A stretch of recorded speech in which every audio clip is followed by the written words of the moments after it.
Chapter 6. Again David gathered together all the chosen men of Israel, 30,000.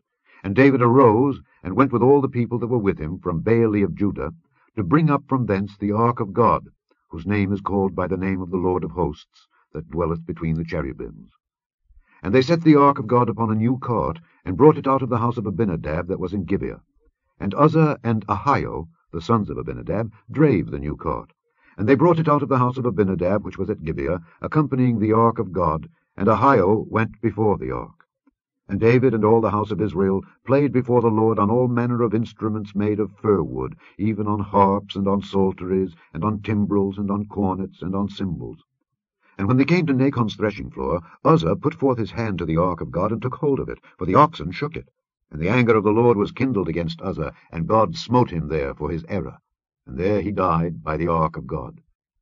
And David was displeased, because the Lord had made a breach upon Uzzah, and he called the name of the place Perez Uzzah to this day.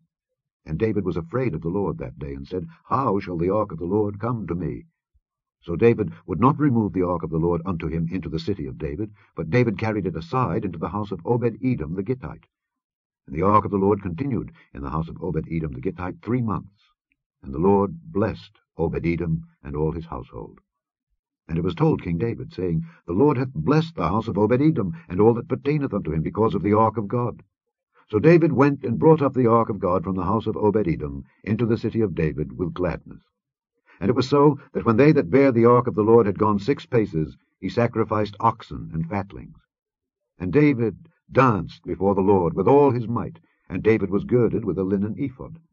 So David and all the house of Israel brought up the ark of the Lord with shouting and with the sound of the trumpet. And as the ark of the Lord came into the city of David, Michal, Saul's daughter, looked through a window and saw King David leaping and dancing before the Lord, and she despised him in her heart. And they brought him the ark of the Lord, and set it in his place in the midst of the tabernacle that David had pitched for it.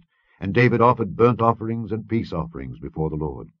And as soon as David had made an end of offering burnt offerings and peace offerings, he blessed the people in the name of the Lord of hosts. And he dealt among all the people, even among the whole multitude of Israel, as well to the women as men, to every one a cake of bread, and a good piece of flesh, and a flagon of wine. So all the people departed every one to his house. Then David returned to bless his household. And Michal, the daughter of Saul, came out to meet David, and said, How glorious was the king of Israel today, who uncovered himself today in the eyes of the handmaids of his servants, as one of the vain fellows shamelessly uncovereth himself. And David said unto Michal, It was before the Lord, which chose me before thy father and before all his house, to appoint me ruler over the people of the Lord, over Israel. Therefore will I play before the Lord. And I will yet be more vile than thus, and will be base in mine own sight. And of the maidservants which thou hast spoken of them shall I be head in honour. Therefore Michal, the daughter of Saul, had no child unto the day of her death.